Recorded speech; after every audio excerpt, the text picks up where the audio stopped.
WDBFradio.com.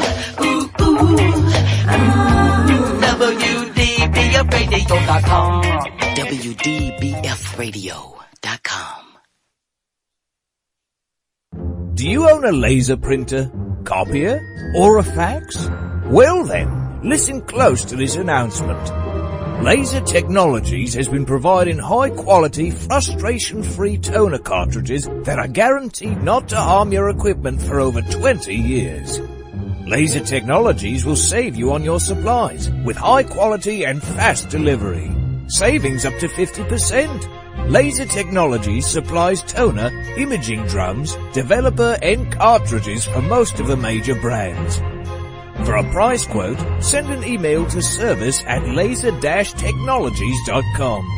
Include your printer make and model for your part number. Call us at 561-792-9600. That's 561-792-9600. Laser Technologies, providing 100% of the quality at a fraction of the price. 561-792-9600. Hi folks, I'm Roger from Rogers Gotcha Motoring. If you need a local auto repair shop, Rogers Gotcha Motoring will take care of all of your automotive repair needs. If you need something as simple as an oil change or as complex as an engine overhaul, I have the latest in technology and the knowledge to get the job done right. We've been servicing Pinellas County since 1994 and are conveniently located at 3700 5th Avenue North in St. Petersburg, Florida. If you need service, call now at 727-327-1830 or visit my website at www.rogersgotchamotoring.com or like my Facebook page at Rogers Gotcha Motoring for a complete list of all of our services. So come on over to Rogers, that's me, and get your car service today. And don't forget to shop and support local business. Call now to book your appointment at 727-327-1830. That's 727-327-1830, or swing on by.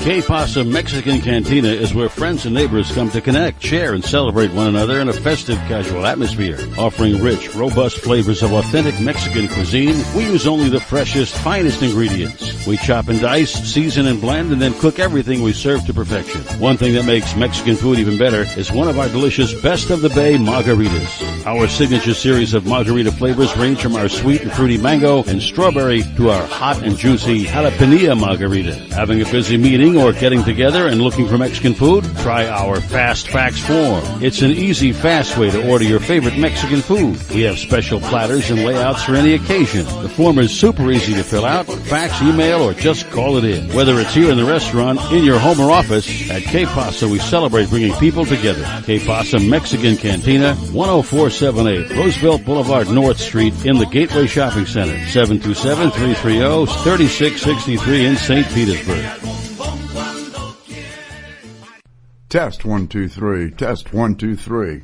Hey, this is Captain Hook for Statewide Pest Control Services. They've been serving the west coast of Florida since 1987. Statewide does it all. Pest control, termites, lawns, mosquitoes, tent fumigations, etc. This announcement is from their mold division. Since Hurricane Charlie in 2004, all their personnel are certified in mold and moisture control. Their two-step services are guaranteed to get you back in your home quicker and in most cases paid by your insurance company. Give them a call at 877-488-7378. That's Statewide Pest Control Services for all your pests and mold control needs, serving Florida from Pasco to Lee counties. Statewide Pest Control Services, 877-488-7378. 877-488-7378. That's 877-488-7378. You're listening to WDBFradio.com, a tune-in station. Oh, I grab my fishing pole and cast it in the water. I fish until dawn. Oh my, I caught a shark. I'm fishing and blowing on when the sun shines all day. They call me a grouper. Stop fishing and blowing on. Oh yeah. This It's the Fish Florida Show with your host, Riscala Stevens, bringing the outdoors to you every Sunday morning, 8 to 10 a.m. on the WDBF Radio Network. And now, your host, Riscala Stevens. Well, good morning, everyone. It is another beautiful morning here in South Florida. I am on the East Coast, and we are looking at a bright and beautiful, nice, sunny day. Better get out there and enjoy it while you can, because you know that here in South Florida it can change very quickly. And I have with me the one and only Pam Worth. Good morning, Miss Pam. Good morning, America. How are you doing, sir? I'm doing good. And, of course, the one and only Captain Hook back there in the background producing for me. Good morning, Captain Hook. Good morning to all. So what's it look like on your side of the state? Of course, I'm here on the east side. I'm waking up is what I'm doing. Well, the thunderstorms are already starting to build up over the ocean and toward down around the Skyway Bridge and stuff. So if you're going out in a boat today, be extra careful. You don't want to get caught offshore once one of these thunderstorms comes by. We've had some doozies this week come through here. Wow. And we have seen our share as well. And that's kind of a common thing for us here in South Florida. But I think it's been a little bit on the overdone side, if you will, especially in the last month or so. It's just a whole bunch of craziness going on with the weather. So, Miss Pam, what's happening with you and the kayak world? Let's see. The big news that everybody's probably chatting about, if you look on Facebook and internet and Instagram, would be ICAST, which is the big industrial show for fishing that was held in Orlando this week. Lots of fun. All new items, new kayaks coming out, new boats, new rods, new reels. Daiwa has a really cool one out. New lures. That's what I was hunting. I was hunting lures.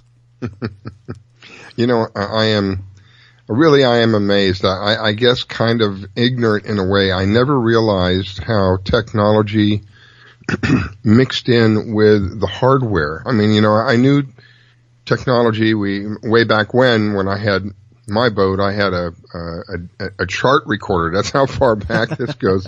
You know, I didn't have what we have today, but so I knew technology was involved in fishing, but I never really considered how it became such a vital component.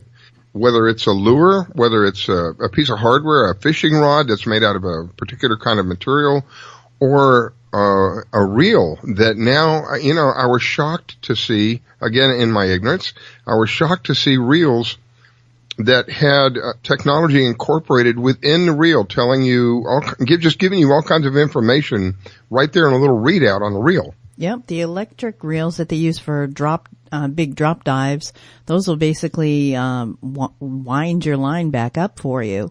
You have line that's metered now in different colors. Your different braid has different colors in it, so you know how much you have out. A lot of things going on. They even have bait casters. The reason I don't fish with a bait caster, I'm not talented enough, is that I bird's nest it. Well, Daiwa's got one out now that basically isn't impossible to bird's nest. So it's amazing out there, the technology and the equipment and the beauty. You should have seen some of the lures coming out of Asia and Australia. Some of the most, they're pieces of artwork, just artwork. Wow. Well, we're going to have time to talk more in depth about that later on in the show. It is amazing, though, when I think about it, how technology has just really gotten to be a vital component of fishing, and how it's really made such a tremendous impact on what we do. And again, particularly right now, I'm thinking about this reel. I don't even remember who made the particular reel, but I was astonished to see how much information the reel was going to give the person using the reel. It was just crazy. Anyway, we have another great show lined up for everyone, and we are pleased, we are honored and privileged. One of our first guests is going to be Robert Warner. As I've said before, I'd love to have Robert as a regular. He always brings a wide variety of information. He's always seems to be in tune with what is going on. And recently we've had several discussions about the clean water here in South Florida. And I want to thank Robert for bringing that to my attention. I knew it was happening, but I had no idea to the extent that I was shocked. I was just shocked and really disgusted with what was going on. So I've got Robert on the line with us this morning. Good morning, Robert. Thanks for calling in. Good morning. How are you guys? Fantastic. Yeah, I was I know I was waiting for Pam to say something. I was waiting for you. I'm sorry I didn't get to find you, Pam. I was at ICAST Thursday and didn't get to find you. But, oh, I'm sorry. Yeah, I spent most of the day with Bimini Bay they were showing me all of their new stuff. They have so much stuff that they have. Mm-hmm. They're our biggest sponsor at the magazine, and they were showing us all their new stuff, and it took up a lot of the time. So, but I did get around to see a few people. It was nice to be there and see some of my old friends and new friends, and it was good. It was a great show. And we were just, go ahead. I'm sorry. I was to say it was a great show. It was. And like I said, I got to see people from California that I hadn't seen and that have been in the magazine that I had never met, and it was good. Some of the folks from Texas, and it's all good. I heard you mentioning the clean water thing, and did you and John Heim get together on a time? Is he going to be on today? Yes, I will have him on today right after you. Yeah, I'm gonna let him take care of all the clean water. John is a great guy. He's on his way to Washington here shortly. That's what he was telling me. He and I are trying to put together a meeting with our local congressman here on the 24th of July. I've sent him an email. I'm just waiting for a response to see if we can get in to see him, because he was the one who took the fight to Washington. Brian Mast, who is a decorated war veteran, is our local congressman, and he is the one who took the kids and marched them up to Washington and said, here, these kids should be out in the water, and they can't because the water is so bad that they can't get in it. Mm-hmm. So, but John will tell you a lot more about it. He has been the champion of this for the last 2 or 3 years. He's with the Southwest Florida Clean Water Movement, and he belongs to all the other organizations, Captains for Clean Water and Save the Indian River Lagoon, and he knows a lot of the people from over here too. But John's a great guy. You're going to love having him on the show. He's very informative when it comes to this situation that's going on. And speaking of that, the local captains wanted me to mention that this has not affected the offshore fishing whatsoever. Because it's getting so much publicity, a lot of the captains are getting cancellations. And I do want to remind everybody, this has not affected the offshore fishing whatsoever. The ocean is still the ocean, and it has not affected that whatsoever. The fishing is still great. Jupiter, Stewart, Indian River, St. Lucie County, the offshore fishing is wonderful. So don't cancel with your captains because of what's going on in the river. So. I wanted to ask you, Robert, you mentioned Bimini something a minute ago. Bimini Bay Outfitters. Bimini Bay. What do they do? Bimini Bay Outfitters is a wholesaler. They actually own a lot of different companies that you might see, and Mirror Lure and some of the others are actually their products. And they distribute them under different names in different countries, and they are a worldwide fishing tackle distributor. Interesting. We're going to have a story on them coming up in the magazine. It was started by Ed Feldsot and his brother's father, and now the two, Ed and his brother, have the business, and they're out of New Jersey. They've got 2 huge warehouses in Odessa, Florida now, and they carry everything. I mean, they were showing me all the tsunami gear is Bimini Bay's. Maverick, and like I said, Mirror Lure, and there's some others, but Maxell reels too. I saw some great new stuff. I saw the biggest fly reel I've ever seen in my life. I actually took a picture of it because I couldn't believe it. It's like 10-inch diameter fly reel. Wow. Use that for a spare tire. Yeah, it looks like the wheel off a car, but it was a great day. I enjoyed being there. I go there every year normally with them. And it was fun to be there and fun to see all the people. And It is a Let me good get show. away from the They barking put, dogs. I like how they arranged it this year, where they put some of the smaller companies down the center line, kind of like a grocery store, and put the meat, the potatoes, the bread and butter along more towards the outer edges. So you had to walk through the whole show to see, you know, the Daiwa, the Bimini Bay, the pure And fishing. pretty much why they did that, I think. Yeah, So, I think it was a great idea. yeah, they made you walk through everybody. And there were some small companies that I didn't get to see before that I saw.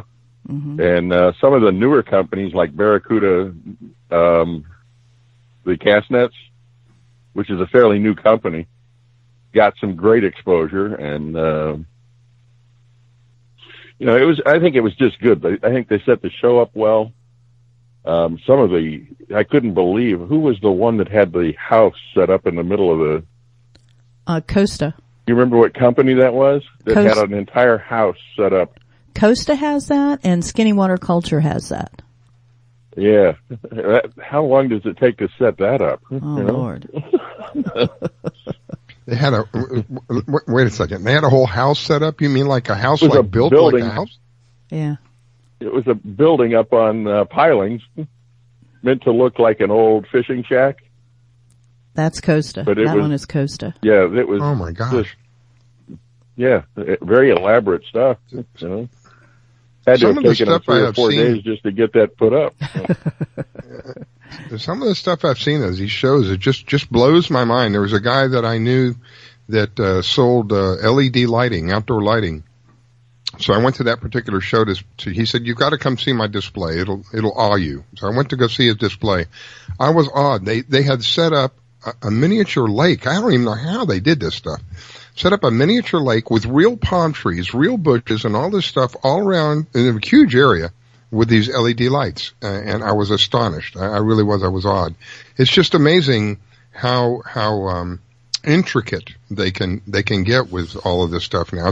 I was talking with Pam earlier how technology has become such a vital part of fishing, and in such a wide area. I mean, it's not just I was talking specifically about the fishing reels because I was just, oh my gosh, I couldn't believe the how far they've come since I've really been involved in heavy duty fishing reels, you know, not open bail kind of stuff, but just like the open drums and stuff like that. I was shocked now that they've got cameras on the transponders for your fish finder, so you can see the fish below the boat. That's Right. that's what I was going to Wow. talk about. You're right. The brand new depth finders and fish finders, and they can show to the right and the left, not just down where you are. It's amazing how clear they are. Right, and like I said, for shallow water, they've actually got cameras on the transponder now that goes on the bottom of your boat. You can actually see what's there. Yep. Or you can attach Crazy. You can attach a camera to your line. You can do that Yep. also. Those Wow. are Oh yeah, ones- they have can fish attach a finders. camera to the you line? can cast like a They have a fish finder you can cast like a weight. You can hook it on your line and throw it out. Yep. my goodness. They have another one that's like a bobber, so you don't even have to have it attached to your boat. Yep. Wait a minute. Then you have a camera attached to a bobber? It's round and it floats. Think of a camera that's round. And it's when it's floating, the camera's down in the water so you can see what's going on in the water? Right. Yep. And it gives you the same information, and it relays back to your phone. So it gives you the So it's same like a information. Bluetooth kind of thing. Exactly. So it gives And you. you can you on your phone you see what's going on live? Yep. Yep. Holy moly.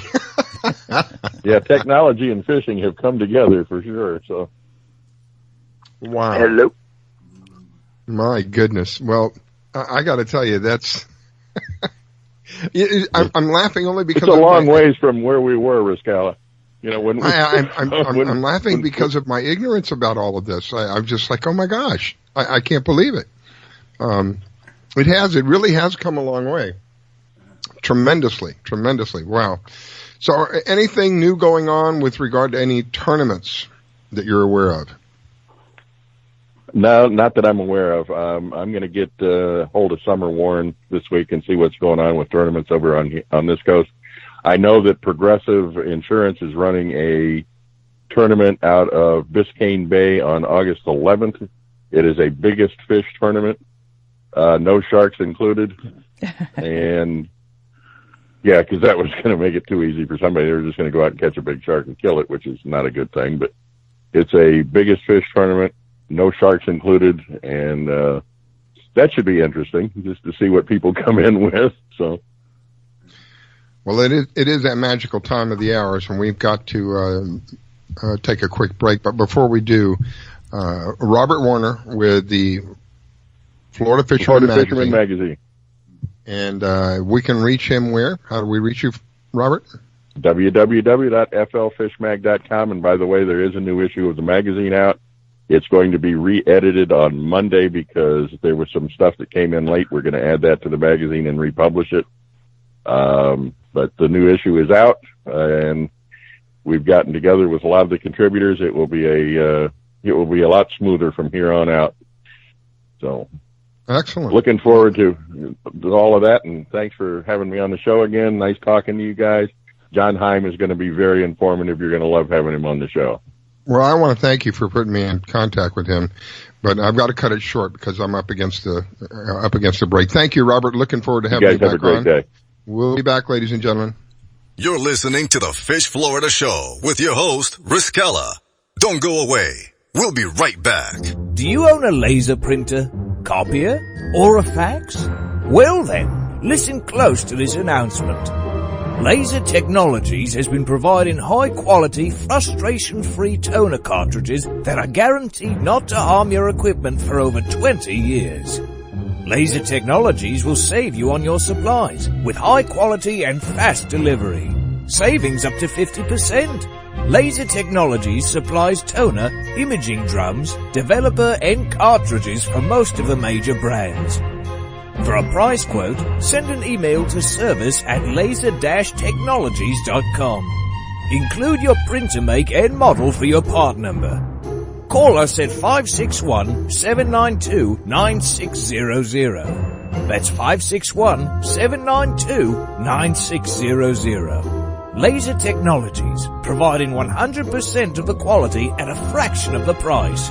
561-792-9600. Que Pasa Mexican Cantina is where friends and neighbors come to connect, share, and celebrate one another in a festive, casual atmosphere. Offering rich, robust flavors of authentic Mexican cuisine, we use only the freshest, finest ingredients. We chop and dice, season and blend, and then cook everything we serve to perfection. One thing that makes Mexican food even better is one of our delicious Best of the Bay margaritas. Our signature series of margarita flavors range from our sweet and fruity mango and strawberry to our hot and juicy jalapeno margarita. Having a busy meeting or getting together and looking for Mexican food? Try our Fast Fax form. It's an easy, fast way to order your favorite Mexican food. We have special platters and layouts for any occasion. The form is super easy to fill out, fax, email, or just call it in. Whether it's here in the restaurant, in your home or office, at Que Pasa we celebrate bringing people together. Que Pasa Mexican Cantina, 10478 Roosevelt Boulevard North Street in the Gateway Shopping Center, 727-330-3663 in St. Petersburg. Hi folks, I'm Roger from Roger's Gotcha Motoring. If you need a local auto repair shop, Roger's Gotcha Motoring will take care of all of your automotive repair needs. If you need something as simple as an oil change or as complex as an engine overhaul, I have the latest in technology and the knowledge to get the job done right. We've been servicing Pinellas County since 1994 and are conveniently located at 3700 5th Avenue North in St. Petersburg, Florida. If you need service, call now at 727-327-1830 or visit my website at www.rogersgotchamotoring.com or like my Facebook page at Rogers Gotcha Motoring for a complete list of all of our services. So come on over to Rogers, that's me, and get your car service today. And don't forget to shop and support local business. Call now to book your appointment at 727-327-1830. That's 727-327-1830, or swing on by. I grab my fishing pole and cast it in the water. I fish until dawn. Oh my, I caught a shark. I'm fishing and blowing on. When the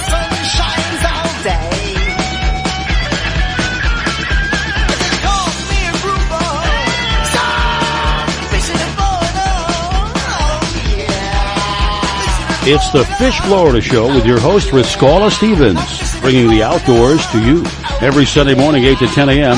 on the WDBF Radio Network. And now, your host, Riscala Stevens. Good morning. If you're just tuning in, it is the Fish Florida Show. I have the one and only Pam Worth as my special co-host with me. And, of course, Captain Hook back there in the background taking care of all of the goodies that we don't have to worry about, like answering the phone calls and putting them on hold and putting the music on. And thank you both for doing what you both do. Always look forward to doing the show because I always learn about what's going on, regardless of what it is. And again, I've learned some more this morning from Robert, and really interesting how technology has taken such a vast hold in something so simple as, believe it or not, one time people, and I'm one of them, had a fishing pole that was made out of cane. With a string on the end of it and a bobber and a hook. And we've gone from that to being able to tell you how much line you've got out, what kind of drag you're set at, what your depth is. We can take pictures of the fish. We can take pictures of the fish as they're biting. It's pretty crazy. I kind of feel like the Wright brothers in the days of the Wright brothers when they flew their first plane for 12 feet or whatever it was. And now we're watching, rockets go up and go everywhere out in space. So that's kind of how I feel sometimes. How do you feel about it, Pam? Oh, it's the same thing. There's something new every day, a new jig, a new lure, a new technique, a new rod. The rods, oh my gosh, the bass guys, bass guys out there, you can attend to this. They have a rod for every single type of technique they use. They've got a flipping rod, they've got a chatterbait rod, a swim rod, a fluke rod, you name it, they got it. Well, we'll get into that later because we're going to have an open discussion about that kind of stuff later. Right now, I believe we have John on the line with us. John, good morning. Good morning. Hey, I'm looking forward to getting them educated with what's going on with regard to the water. This is something that has really caused me a great deal of concern because I'm a firm believer in I have kids and I have grandkids, and I want to try the best that I can to leave them an environment that would be at least as good, if not better, than what I had growing up. And I have seen with my own eyes what's going on with regard to this drainage of the lake and how it's affected our area. And Robert had told me that you are someone who's very familiar with this and can kind of give us an education. I believe education is the greatest weapon that we can have because it's a weapon they can't take from you. Once you learn it, you learn it. So if you would be so kind, tell us a little bit about what's going on. Okay, thank you, and good morning, first of all, and thank you for having me on the show. First off, my name is John, middle initial G, last name Heim, H-E-I-M. I run a group called the South Florida Clean Water Movement, and we've been heavily involved in, activism, raising awareness, education, speeches, lobbying, the whole platform when it comes to the storyline of the Lake Okeechobee discharges. So here we are in a setting, and I couldn't agree with you more, where we actually use terminology over and over again in our movement. One of those terms is demonstrate to educate. So we also believe education is the finest and sharpest tool to, bring this to head of light. And this is nothing short of an ecological disaster. The problem that's going on is it's been reoccurring over time. And the gap between how familiarized and often it happens is narrowing. So now we're talking about something that's happening every year. And it seems very obviously polarized at this point because we're dealing with toxic agents such as blue-green algae, cyanobacteria in our, local community waterways.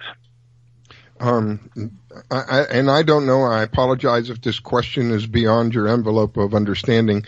Can you give me how this happens with regard to chemically? What is in the water that causes all of this?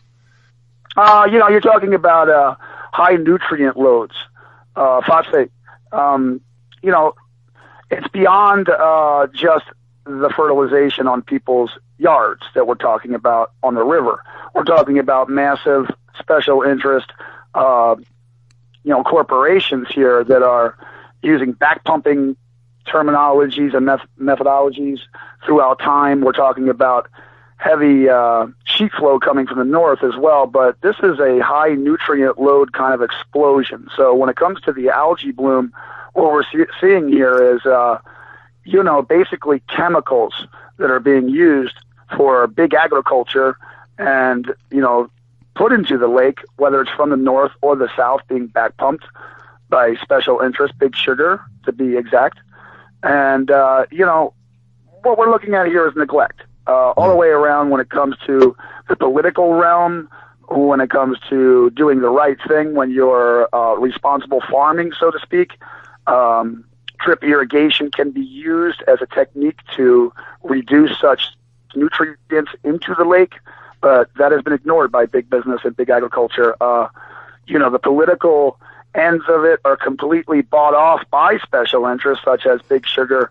So what we're dealing with is a failed government who is allowing basically, chemicals, discarded chemicals into our main water supply now, short of violating the Federal Clean Water Act when it comes to poisoning its citizens with, hundreds of thousands of gallons of rushing water being discharged from Lake Okeechobee to the east and the west to the St. Lucie River on the east and the Caloosahatchee River on the west. And, sheer fact that no one ever talks about is many years ago, the Caloosahatchee River was given up on when it comes to a river status. It is now considered the C-43 canal, which gives it no funding for aid and help, and it allows it to become nothing other than a drainage ditch. That's a shame. I'm almost in tears, I got to tell you. I guess there's so many questions that come to mind. I don't know which one to ask first. Let me ask you this. Over the years that this has occurred, do you find that whatever this concentration of chemicals that are in the water, do you find that as time goes on, these concentration levels that are being exposed to these waterways is higher now than it was in years before? I would go ahead and agree with that statement. It's not only a, more often kind of ecological disaster. You don't ever want to get into a pattern of ecological disasters. That's what we're doing here.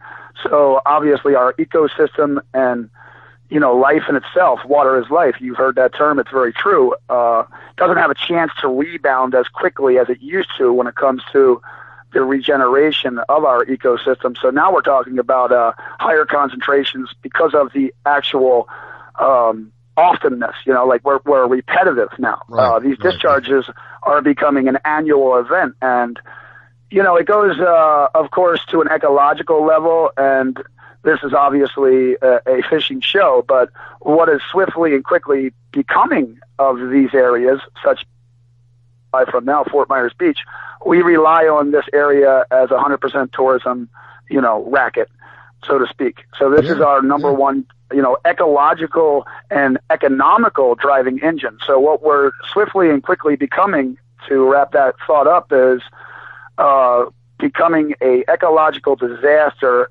into an economical collapse. So, many of things are at play here. It's not just Big Sugar and big corporation and politics.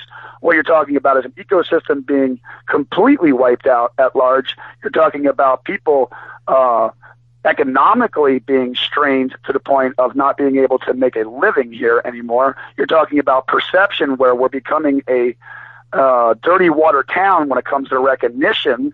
And the tourists that do come here, that's the only thing they talk about is why is the water looking that way. And, I've been speaking about this for 20, 25 years here locally on a 7-mile island. And what we're also up against is the most evil of problems in this, concentrated effort to raise awareness is complacency. Here on the West Coast, they've dealt with, politicians that have been basically bought off and kept this problem a secret for so long that, God forbid, you spoke about it 10 years ago because you were labeled a tourism killer if you spoke about it locally. Now the awareness has reached a peak level, and, thank God for that, because the word is out, and there's nothing here to be ashamed of. What we're doing as a group of over 24,000 members online now through the South Florida Clean Water Movement is telling the truth. We're telling our testimony. We're telling our side of the story of what we're being inflicted upon. Mm-hmm. As I speak to you right now, the blue-green algae patch has made it all the way down the river, Caloosahatchee River, and it has now appeared into our local estuary and back bay. So I'm talking about 15 feet away from me is a patch of blue-green algae that is blooming into a bay, which won't be long before it creeps around into our, beachfront settings. And that, my friend, will not only be the ecological disaster that I speak of, but that will be the economical collapse also that I speak of. So I know there's no quick fix to this, but what can we do? What are the first steps to get this cleared up? And we've had the rainiest year so far in almost, the last 20? So I know they're discharging right now. I saw it on the news this morning. What are the first steps besides awareness? If we could do something, you had a magic wand, what's the first thing you could do today? Okay, well, that's a great question. There's so many avenues to go down to when it comes to this question, and thank you for it. You have to get the land, and this has always been a subject matter to buy the land south of Lake Okeechobee in the EAA, Everglades Agricultural Area, from the Sugar Land and recreate the natural flow way, which would be south, and you have to clean the water. What you're doing here is, poisoning a community east and west for a really long time. We're talking about over 80 years, these rivers. And I want to point out they've been connected man-made. So this is a man-made problem. Solutions?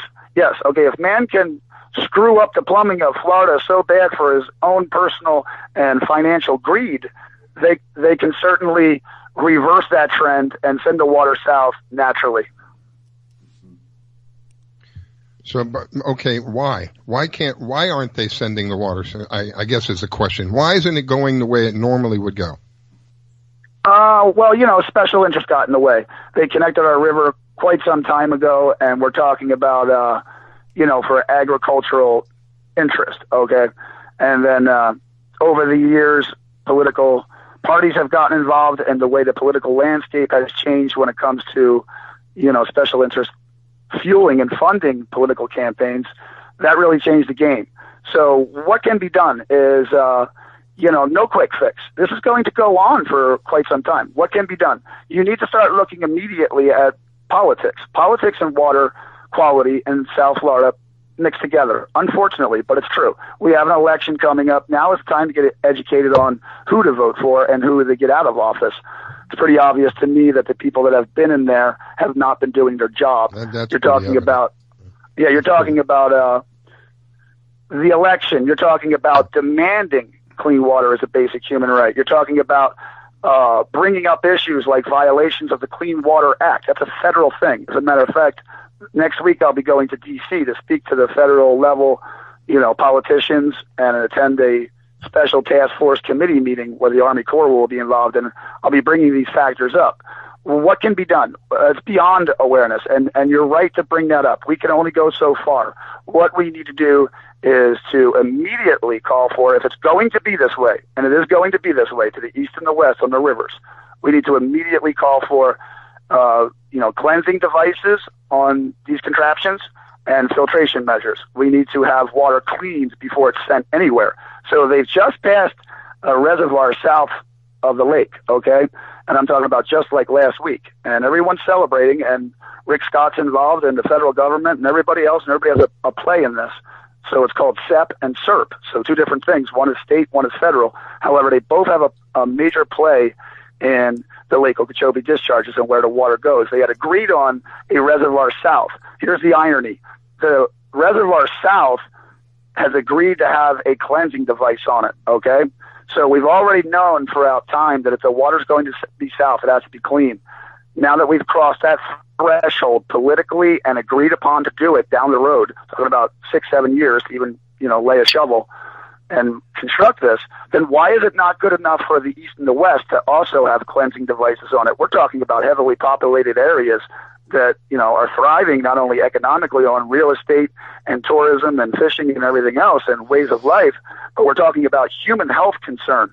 So if it's good enough for the Everglades, and we're totally applauding that, to revitalize and protect the Everglades with a cleansing device, and to protect the sparrow, which is down south. That's another excuse they use. There's a sparrow. You can't send water south because you'll invade the sparrow space. But if they're now protecting a bird and the Everglades, which we applaud, why are they not doing the same to the people on the east and the west? This needs to be brought up. So quick fixes, there are none, to be quite honest. The long-term goal is to basically recreate the river of grass. They're already trying to get the Kissimmee River to zigzag back to its, original form so it can slow the water down when it comes to sheet flow from the north and meander that water into the lake. What's going on is, 1,000 people a day move to Florida nowadays. That means all of us, too. That means the north. That means the south. That means the east. That means the west.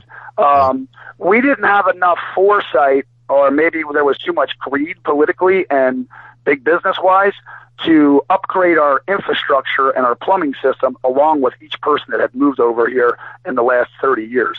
John, I got to cut you short. I'm sorry. I'm out of time. If you could call me back, we're going to have an open discussion in a little while.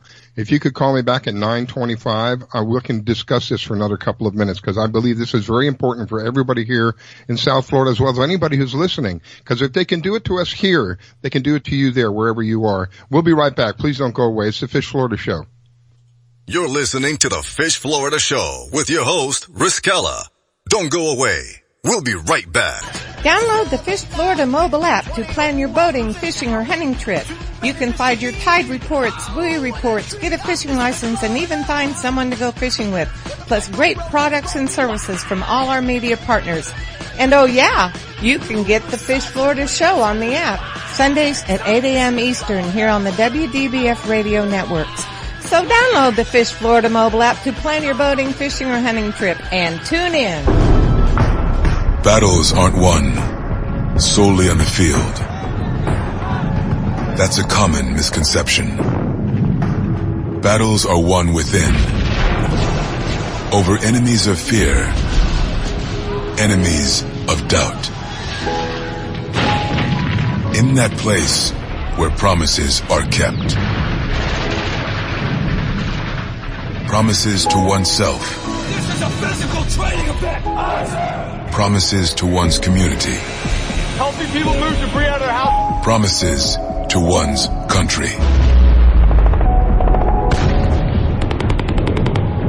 In the heart of every Marine, you'll find a promise. A promise forever kept. A promise of battles won. Today, my new dad and I shot off a rocket in the park. Today, my new son and I failed to shoot off a rocket. He knew exactly what to do. I had no clue what I was doing. We set up the rocket. Hit ignition. And then nothing. Sometimes I laugh when I'm frustrated. Then out of nowhere, the rocket launched into the air. The rocket did get into the air. I've never seen anything fly so high. And then crashed into a kite. Look out! Look out! And then the pond. I'll never forget that day. I'll never forget that day, even if I tried. You don't have to be perfect to be a perfect parent. Thousands of kids in foster care will take you just as you are. For more information on how you can adopt, visit adoptuskids.org. A public service announcement from the U.S. Department of Health and Human Services, Adopt U.S. Kids, and the Ad Council. It took me a long time to be able to say Chandler has cancer, because that is such a scary word. St. Jude takes care of absolutely everything. And knowing that we don't have to pay for all of the medical expenses, that's huge. St. Jude allowed me to focus on being a mom to Bryce. And sometimes I'm just in awe of the impact St. Jude has, not only on this community, but the world. St. Jude is uniquely positioned to advance the cures of pediatric cancer, I think better than any other institution in the world. The contributions make a big difference. Donors are important to us because you get the feeling that you have a team behind you. We have the resources and we have the focus. And so if St. Jude doesn't do it, who will? St. Jude Children's Research Hospital. finding cures, saving children. Learn more at stjude.org. My vehicle was sent 6 feet in the air in a ball of fire. I thought I was going to die. It ripped my arm off. It broke my right femur. I took such a hard blow to the head that my retina was torn apart. Say a prayer for peace. I'm Trace Atkins. I want to tell you about these true American heroes and how you can show your thanks by helping them through Wounded Warrior Project. They've reached out to us as a family, and they never forgot about us. The job of helping thousands of our wounded warriors rebuild their lives is massive and growing every day. That's why your gift of just $19 a month is so important. Many of these service members suffer traumatic brain injury and post-traumatic stress disorder. They helped me basically put my life back together. If it wasn't for Wounded Warrior Project, I would be a statistic right now.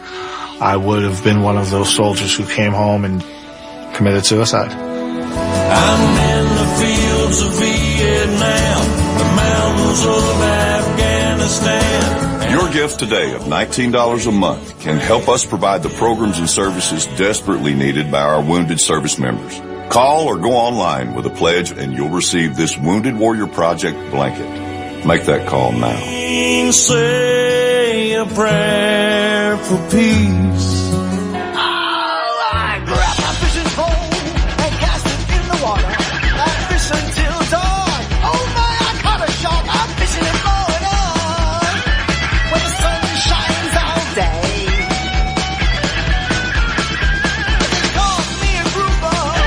Stop fishing and blowing on. Oh yeah. It's the Fish Florida Show with your host, Riscala Stevens, bringing the outdoors to you every Sunday morning, 8 to 10 a.m. on the WDBF Radio Network. And now, your host, Riscala Stevens. Okay, we are back. If you're just tuning in, it is the Fish Florida Show, and it is a beautiful day here on the east coast of Florida. I hear it's building up a little bit on the west coast of Florida, so you're out here on the east side, you better take advantage of it while you have the opportunity. And I have my special co-host, Pam Worth. Pam is one of the top female kayak anglers here in Florida. She brings a unique perspective to the table. She's literally at the water's edge. And if you want an idea of the capacity that this young lady can do, go to our Facebook page. You'll see a picture of her with a fish almost as big as a kayak that she's fishing in. And it's amazing. To me, it really is amazing. Good morning, Miss Pam. Good morning, and thank you so much for that introduction. You're so sweet. Especially the part about young lady. And we have, of course, Captain Hook back there in the background taking care of all of the phone calls and the music and the commercials and all that. Thank you, Captain Hook. Greatly appreciate it, sir. Alrighty. So as I mentioned earlier, or I may not have mentioned earlier, we're going to have a couple of the people from the Fish Mavericks on with us. I was quite curious when we had Carol from Mermaid Vodka on, telling us about how these gentlemen are out there really doing a jam-up job of not only entertaining people, but really catching some serious fish. And I believe we've got Captain Dave on the phone with us this morning. Captain Dave, are you there? I am, and you also have Captain Jerry on the phone as well. He is my co-host. Well, good morning, gentlemen. Thank you for calling in. I greatly appreciate it. I wanted to get a little bit, because Miss Carol has created such a curiosity in me about what you guys are doing. How did you guys start doing all this stuff? Well, we had done a lot with Shark Week and another show called Shark Hunters a long time ago on Versus Network. And that had really put Jerry and I together. Jerry, who's my other co-host, who's also on the phone, he and I met through Fountain Powerboats. We both fished professionally for Fountain Powerboats for probably 4 or 5 years together.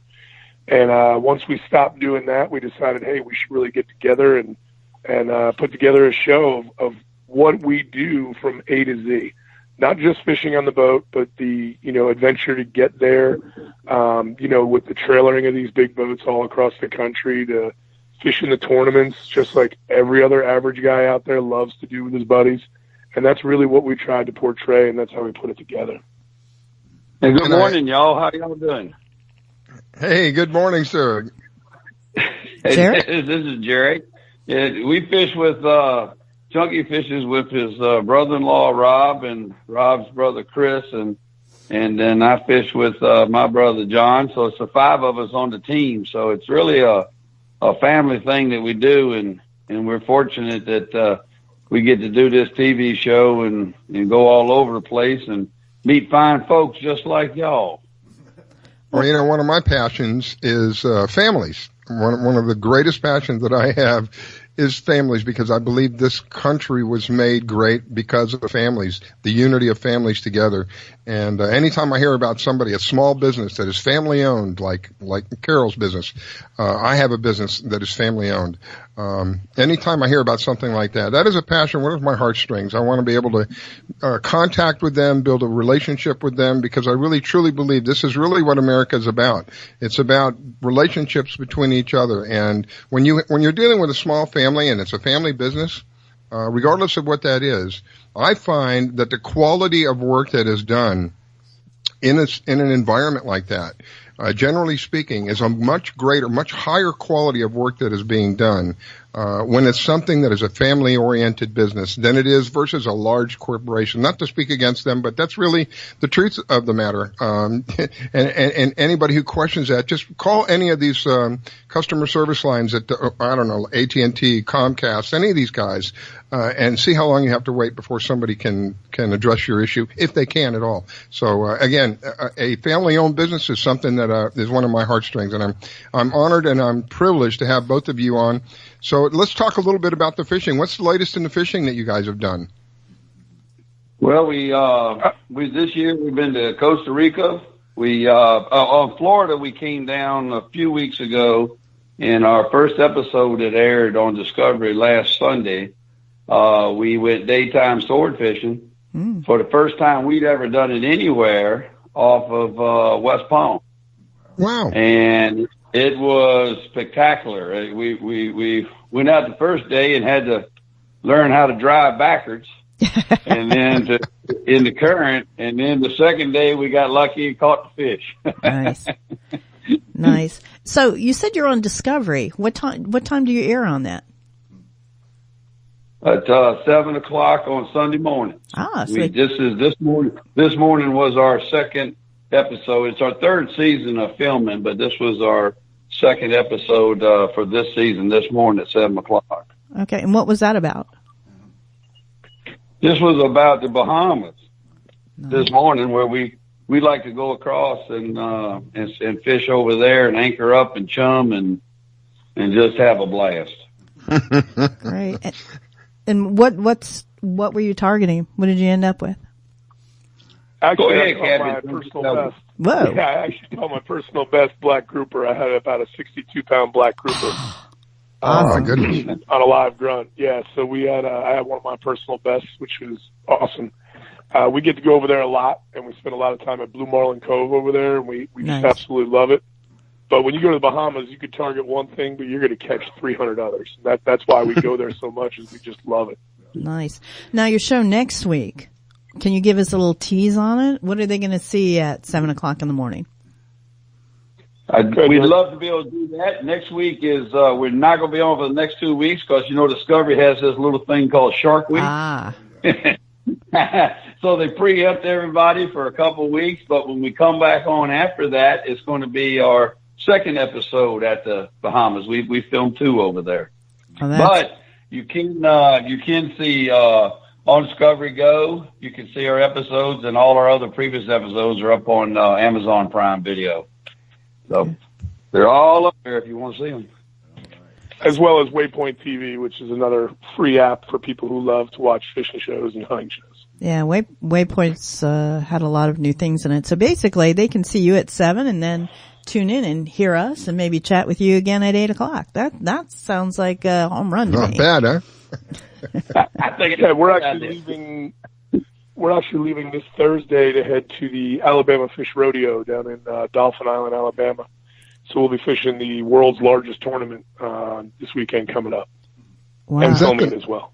For people Is that the one we were talking about earlier, Pam? The swordfish? Sailfish? I think it's marlin. Can you guys tell us a little bit about it? Have you ever heard of that tournament? It's off Dolphin Island, and it's in the Guinness Book of World Records for the most entries in a tournament. Wow. You can fish for 15 inshore species and 15 offshore species. They call it the blue collar fishing tournament. That sounds like my kind of tournament. Do you have a kayak division? Well, I would not be surprised. I'll have to let you know, because they probably do. Wow. Well, that sounds like while I'm thinking about it, if you want to know more about these two fine gentlemen and the rest of their families, you can go to www.fishmavericks.com. FishMavericks.com. www.fishmavericks.com. You can find out more about them, and I think it's phenomenal when you get to do something as a family. You know, many times people who have listened to me know that my thing about fishing was the experience of going fishing. It was a way for our family, our whole family did a fishing trip. It was my father, my brother, my mom, and I. And we would devote a whole weekend or something to a fishing trip. And it forever remains in beautiful memories within my mind. And that is one of the things that I mention to people. We have this water on 3 sides of this peninsula. My goodness, you can't go over. And if you don't want to go saltwater fishing, there's thousands of lakes that are here. Take your kid fishing. Build that relationship. Make a memory that will last for the rest of their lives, and maybe they'll pass that on to when they have kids. So fishing for me has always been something about family, and I greatly appreciate you guys doing what you do and sharing it with everybody, because as a family, this is a way that we can, help build this country back up again. We need all the help we can get right now. So thank you. I appreciate that. Yes, sir. Thank you, guys. Those are some really nice words right there. So before we go, I still got a couple of minutes. Anything you want to share with us before we go? Yeah, I mean, just that we're not your conventional fishing shows we've spoke about before. I mean, it's really about the 5 guys and our adventure, and I think so many people can relate to that because of what they do when they go fishing with their friends or with their buddies or with their family. And that's I think the biggest difference between us and a lot of the other shows that are out there, is that that's why our entertainment level is so high, because we're really just doing what all these other guys do. And we do lose fish and we do miss fish, and that's just a part of fishing. Thank you. And I think that is one of the biggest strong points of who we are. When you travel around and do a fishing show, you also have jobs. You only have a limited amount of time to fish. So when you go, you say, I'm going here or there to fish. When you get there, you ain't got time to wait for good weather. I got that. You ain't got time to wait for good conditions. Nope. You got to go. Best because you just spent your money to get there. We all know what that's like, right? You got it. The best day to fish is any day you can fish. That's exactly right. Yeah. Oh, and there's days that we fish that we shouldn't fish. I've been there. I did that one in the Bahamas. I agree with you. So what's it like? How do you guys set up to go on a new adventure like that? I mean, especially the tournament you're doing. What fish are you particularly targeting? Oh, this time we're going to usually whatever one's going to bite. Yeah. As long as they're one of the 15. Weekend coming up, the red snapper is open in Alabama. So we're going to definitely go down and target red snapper on the rigs. Nice. Wow. So, just closed here. Yeah. And one of the biggest differences for Jerry and I is that, I'm from New Jersey and Jerry's from Virginia. A lot of these times we go to places we've never been, and we don't have a professional guide or a charter captain showing us how to do it. It's just us out there figuring it out, using our basic knowledge of fishing to figure out how we're going to do this to be at a competitive level. So, I think a lot of people realize that hey, these guys are just 5 normal guys that decided to put this together, and they're traveling around and figuring it out, basically. Wow. Well, Dave and Jerry, thank you so very much for calling in. I greatly appreciate it. My back is up against the wall. We're going to have to take a break, but I would like to invite you again sometime in the future so you can give us an update, if that's okay. That's great. Absolutely. I'd just like to say Carol, how are you, Carol? Thank you, Carol. Well, God bless you guys. Thank you so much. Enjoy your day. And ladies and gentlemen, don't go away. We've got a break to take, but we will be right back. It's the Fish Florida Show. You're listening to the Fish Florida Show with your host, Riskella. Don't go away. We'll be right back.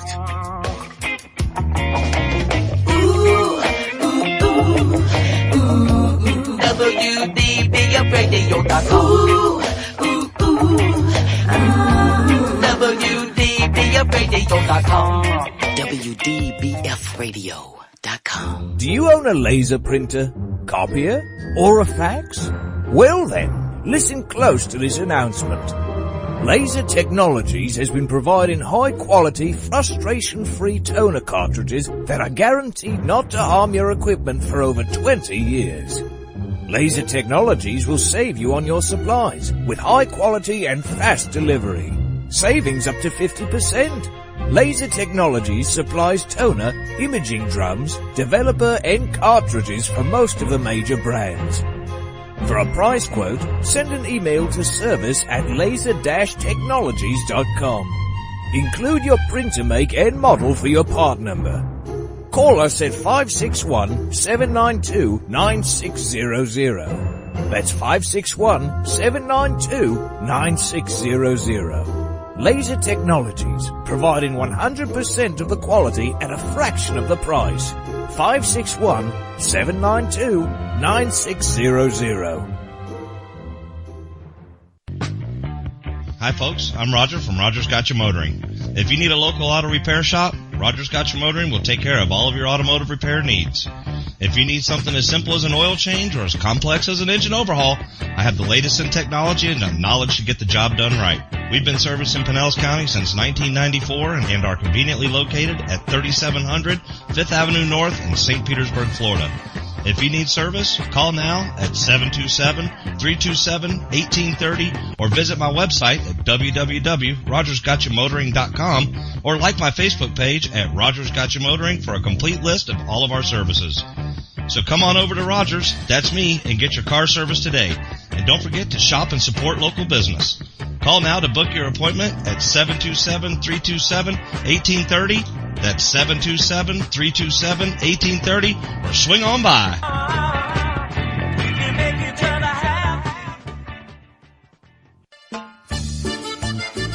K-Pasa Mexican Cantina is where friends and neighbors come to connect, share, and celebrate one another in a festive, casual atmosphere. Offering rich, robust flavors of authentic Mexican cuisine, we use only the freshest, finest ingredients. We chop and dice, season and blend, and then cook everything we serve to perfection. One thing that makes Mexican food even better is one of our delicious Best of the Bay margaritas. Our signature series of margarita flavors range from our sweet and fruity mango and strawberry to our hot and juicy jalapeno margarita. Having a busy meeting or getting together and looking for Mexican food? Try our Fast Fax form. It's an easy, fast way to order your favorite Mexican food. We have special platters and layouts for any occasion. The form is super easy to fill out, fax, email, or just call it in. Whether it's here in the restaurant, in your home or office, at K-Pasa we celebrate bringing people together. K-Pasa Mexican Cantina, 10478 Roosevelt Boulevard North Street in the Gateway Shopping Center, 727-330-3663 in St. Petersburg.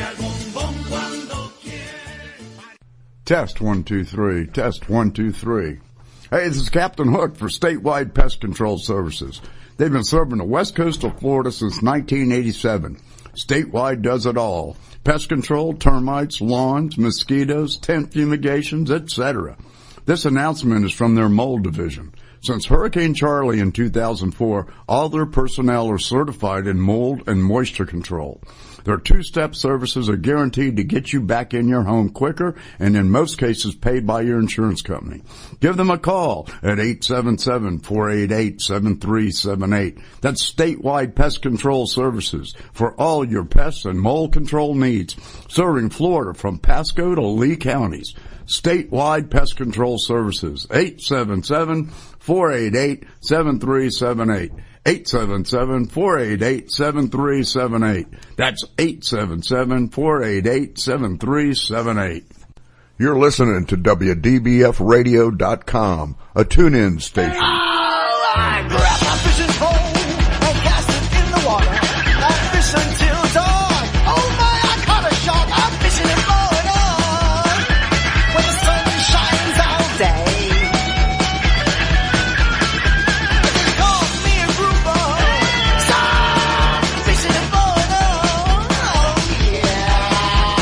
It's the Fish Florida Show with your host, Riscala Stevens, bringing the outdoors to you every Sunday morning, 8 to 10 a.m. on the WDBF Radio Network. And now, your host, Riscala Stevens. Well, good morning, everyone. If you're just tuning in, it is the Fish Florida Show. I'm honored and privileged to have you taking the time to listen in, and I hope you enjoy what you will find here on the show. We try to be as informative as we can, as well as just generally have a good time. Very informal kind of setting. I was talking about the importance of, to me in my life, how fishing has kind of bonded my family together. Imagine being able to go fishing and in doing so, actually winning some money. We're going to have somebody on here in just a moment that's going to tell us a little bit about that. Not only money, but scholarships too, from what I understand. She can correct me if I'm mistaken. But I want to say good morning to Miss Pam. Good morning to my producer, Captain Hook. Good morning to both of you. Thank you for what you do. Good morning. Good morning. Anyway, we're going to have Lisa Fitzgerald on here, and I believe she's on the line with us now. She's going to tell us a little bit about what she does. What I said earlier about, imagine going fishing, taking your kid fishing, and if you've entered into this fishing tournament, which, by the way, is one of the longest that I've ever heard of, and it's still going on to this day, and you catch one of these fish, or your child catches one of these fish, not only are you building a lifelong memory going fishing, imagine how strong of a memory that will be if that child wins something. So good morning, Lisa. Thank you for calling in and telling us a little bit about what it is that I'm talking about. Well, good morning, Riscala, and good morning, Pam. Thanks so much for having me on again, guys and gals. You know, you're so right, Riscala. The really unique part about the Star competition presented by Yamaha is that the competition allows anglers of all skill levels. You don't have to be that tournament angler. You don't have to be that amazing angler that every time you go out fishing, you're just wrecking it and you're catching the biggest fish. This competition is about fishing at your own speed, on your own time, and just catching a legal minimum fish for the species and submitting it into the competition. So it's really, really simple. There's 101 days of fishing all summer long. Imagine, you know, gosh, you're set up to go, and Pam will know this as a competitive angler. A lot of times when there's a competition, the weather stinks or the conditions stink, and you still have to go fishing. Well, with Star, that's not the case. You can wait for the weather to get better to get your fish. So it's cool in so many aspects. And then, truly, we do have guaranteed $500,000 in prizes to be awarded. That's amazing. Pretty big numbers there. And they're awarded by a random drawing in most of the divisions. So if you catch one, and I'm using this as a for instance, you catch one legal trout, and you submit that trout into the open trout division, you have an opportunity because it's a random drawing. And last year, we had a gentleman win a brand new boat with just one fish. He entered one trout in the open trout division, and he wound up winning almost a $17,000 boat. Wow, that's great. But you said kids can get into this also, right? Exactly. And the unique part about that is youth members are ages 6 to 17. And a membership in Coastal Conservation Association for a youth is only $10. And once they become a member of Coastal Conservation Association, we give them free entry into the competition. We want them to fish. And I want to, share with you some of the really cool things that I've heard from the parents who come to our events, and they say, we didn't know what we were going to do to preoccupy our family over the summer. And it's become fishing. I mean, we're going to sleep in on a Sunday, and both our kids are at the bedside going, Mom, Dad, we got to get up. We got to go fishing today. When you instill that passion for them, it does a lot for a youth. I had another family tell me their son was brilliant, very smart, but he was not real confident in himself around other youth. Well, he got into our competition and started catching fish and submitting them and picking up the trash. And she said he was so passionate about it that he was able to walk up to other people and talk to them about it. And then the coolest part of that was he wound up winning a $5,000 scholarship. Wow. And it skyrocketed him to this amazing young Jacques Cousteau. I mean, he just, all we could talk about was conservation and picking up trash and catching fish and logging them for the information that it provided. That's amazing. That's great on so many fronts. Well, and you know, you're a kayak angler, right, Pam? Yes, ma'am.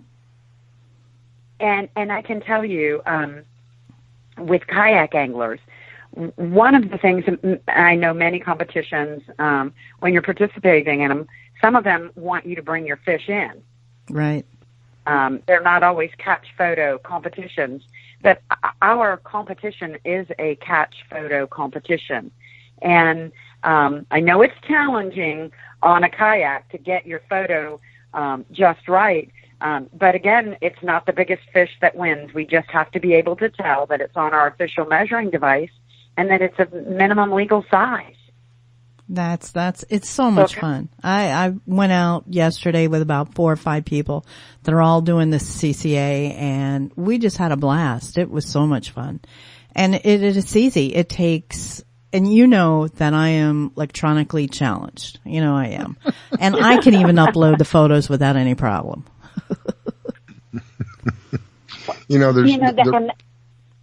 Go ahead.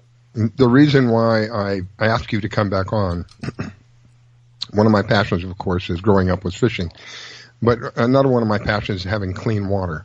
And yours is the only tournament, and forgive me if I'm mistaken, correct me, but yours is the only tournament I've ever heard of that has a division for nothing more than just helping clean the water up, picking up trash, and then submitting an entry for that. Is that correct? It is the only competition that I know of that has that component to it, which is garbage collection. And I can tell you it is taking off like wildfire.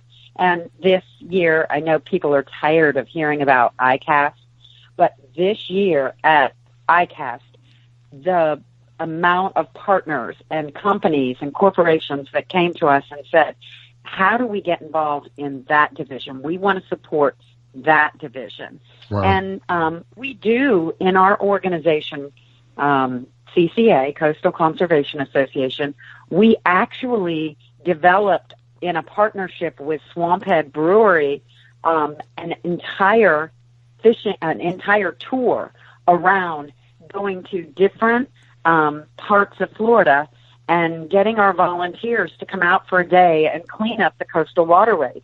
Yeah, last year, and I may have said this before, but last year we cleaned up 10 tons of garbage. Wow. And that was only in 3 stops. We had slated 4, but the 4th one was down in Isla Mirada, and the hurricane hit, and the weather was so bad that we couldn't do that. But we're going back down there to help do cleanup. We were down there after the storm, and we're helping with cleanups. I mean, we really emphasize that every time someone picks up a piece of garbage, even if you don't pick up a full 5-gallon bucket, you have to have a full 5-gallon bucket to submit it. But every time that you pick up a piece of trash, you're being part of a solution. Amen. And the more we get people picking up trash and making certain that their own trash that they're creating in their boat or while they're paddling or while they're near the water, that they make sure they clean that up. Take it with you. That is a challenge. Yep. Take it with you. That's right. So many times I've been places where I've seen people on a shoreline where they're fishing from the shore and they just leave all their junk. How sad. And It's sad. We have to be educating everyone that it's critical. We use soft plastics to catch our fish.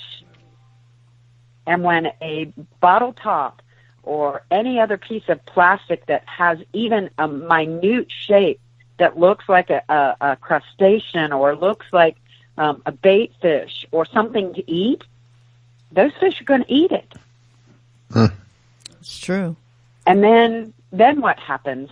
I'm sure you may have seen there's been many social media is wonderful for sharing some things, and there were pictures of these dolphins that had their gullet full of pieces of plastic. Yes, and whales. Dolphins and whales both just filled. I personally had that experience, and that's what really got me wanting to put this division in here. Is I had gone fishing with my son about 3 years ago, and we were up in the Panhandle, and we caught this absolutely gorgeous redfish, but it was so skinny, and I thought, well, maybe it has worms or something. So I kept it. I very rarely ever keep fish, but I kept this fish. I brought it home, and I did my own personal necropsy on it, and I started, I cut it open, and I wanted to see what was in its stomach first.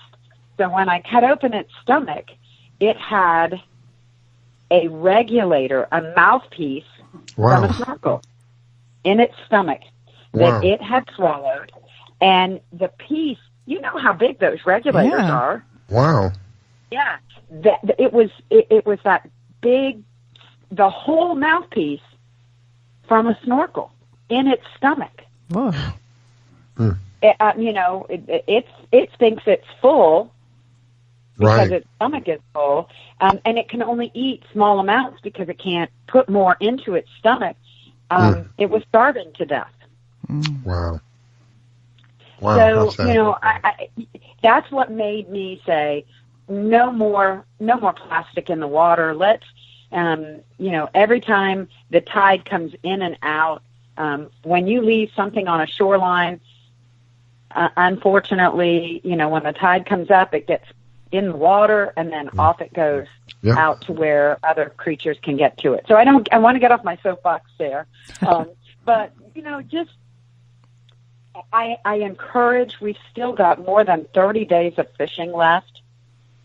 The youth division you had mentioned, Rascala, and I will tell you, this past Sunday, after I'd spoken with you, a young man called in from down near Tequesta, and he caught a beautiful tagged redfish, absolutely gorgeous, but he wasn't registered. And that young man released that redfish, so someone else, they were fishing for supper, but he released that fish because he knew how important that fish was for someone else to be able to catch and possibly win. And he was heartbroken because had he been registered, he himself would have won a brand new Carolina skiff, 16-foot center console with a 40 horsepower Yamaha, a Minn Kota trolling motor on the bow, and a Humminbird Helix unit in the center console, along with a Talon on the back of it. So he would have had a fully loaded boat for himself. And he was 14. He would have been good to go fishing. So there's so many ways for youth to win, so many ways for adults to win. $500,000, $100,000 in college scholarships. Wow. Imagine taking your child or your grandchild, in my case, fishing and being a member of this, and them catching one of those fish. Imagine what a memory that would be. Anyway, we are rapidly running out of time. Miss Lisa, before you go, website?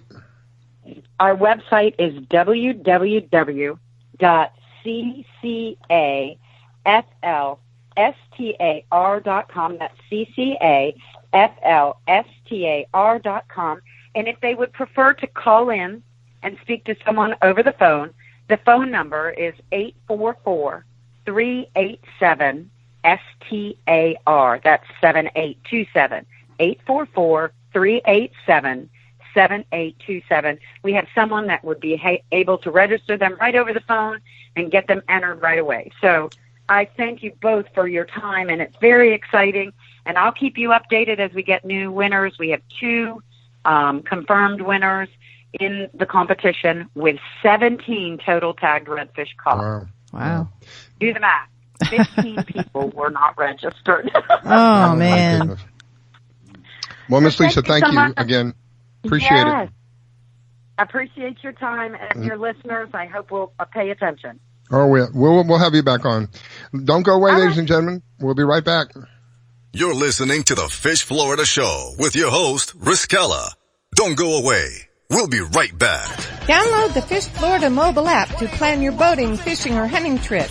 You can find your tide reports, buoy reports, get a fishing license, and even find someone to go fishing with. Plus great products and services from all our media partners. And oh yeah, you can get the Fish Florida Show on the app. Sundays at 8 a.m. Eastern here on the WDBF radio networks. So download the Fish Florida mobile app to plan your boating, fishing, or hunting trip and tune in. Battles aren't won solely on the field. That's a common misconception. Battles are won within. Over enemies of fear, enemies of doubt. In that place where promises are kept.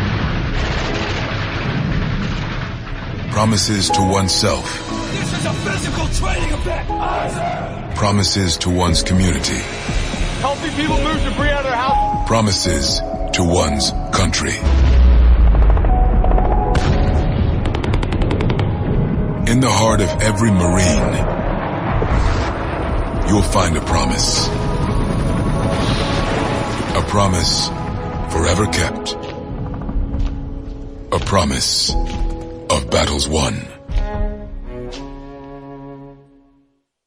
Today, my new dad and I shot off a rocket in the park. Today, my new son and I failed to shoot off a rocket. He knew exactly what to do. I had no clue what I was doing. We set up the rocket. Hit ignition. And then nothing. Sometimes I laugh when I'm frustrated. Then out of nowhere, the rocket launched into the air. The rocket did get into the air. I've never seen anything fly so high. And then crashed into a kite. Look out! Look out! And then the pond. I'll never forget that day. I'll never forget that day, even if I tried. You don't have to be perfect to be a perfect parent. Thousands of kids in foster care will take you just as you are. For more information on how you can adopt, visit adoptuskids.org. A public service announcement from the U.S. Department of Health and Human Services, Adopt U.S. Kids, and the Ad Council. It took me a long time to be able to say Chandler has cancer, because that is such a scary word. St. Jude takes care of absolutely everything. And knowing that we don't have to pay for all of the medical expenses, that's huge. St. Jude allowed me to focus on being a mom to Bryce. And sometimes I'm just in awe of the impact St. Jude has, not only on this community, but the world. St. Jude is uniquely positioned to advance the cures of pediatric cancer, I think better than any other institution in the world. The contributions make a big difference. Donors are important to us because you get the feeling that you have a team behind you. We have the resources and we have the focus. And so if St. Jude doesn't do it, who will? St. Jude Children's Research Hospital. Finding cures. Saving children. Learn more at stjude.org. My vehicle was sent 6 feet in the air in a ball of fire. I thought I was going to die. It ripped my arm off. It broke my right femur. I took such a hard blow to the head that my retina was torn apart. Say a prayer for peace. I'm Trace Atkins. I want to tell you about these true American heroes and how you can show your thanks by helping them through Wounded Warrior Project. They've reached out to us as a family, and they never forgot about us. The job of helping thousands of our wounded warriors rebuild their lives is massive and growing every day. That's why your gift of just $19 a month is so important. Many of these service members suffer traumatic brain injury and post-traumatic stress disorder. They helped me basically put my life back together. If it wasn't for Wounded Warrior Project, I would be a statistic right now. I would have been one of those soldiers who came home and committed suicide. I'm in the fields of Vietnam, the mountains of Afghanistan. Your gift today of $19 a month can help us provide the programs and services desperately needed by our wounded service members. Call or go online with a pledge and you'll receive this Wounded Warrior Project blanket. Make that call now. Say a prayer for peace.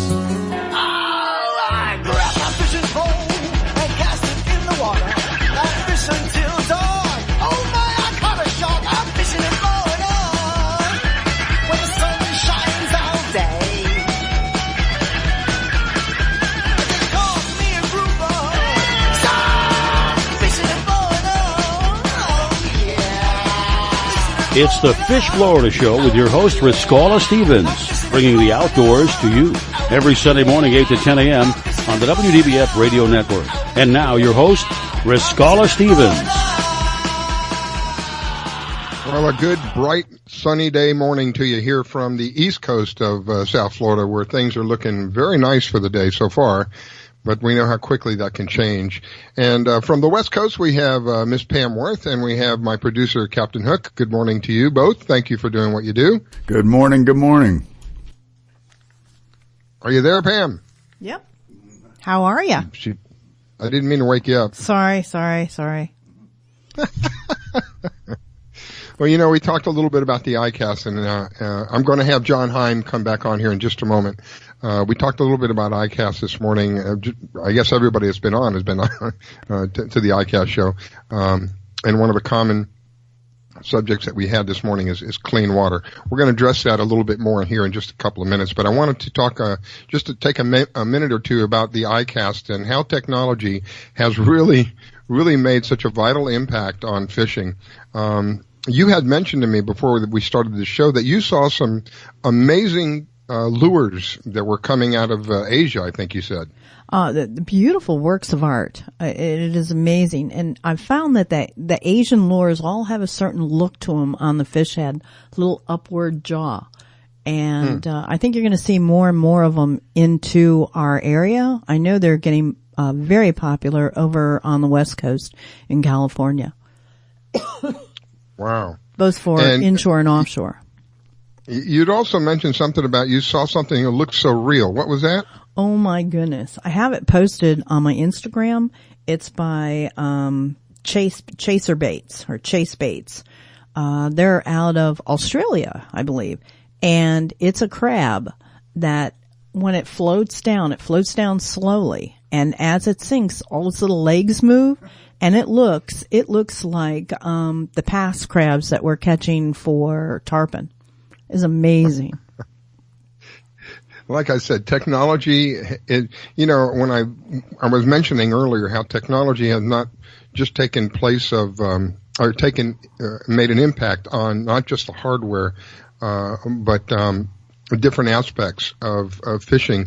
Whether it's a fishing rod, whether it's a fishing reel, whether it's a fishing line, whether it's the lures, whether it's the equipment that's on a boat. If you're on a boat, we don't have chart recorders anymore. We have things that can actually take pictures of fish while they're biting. It's just amazing to me how far we have come.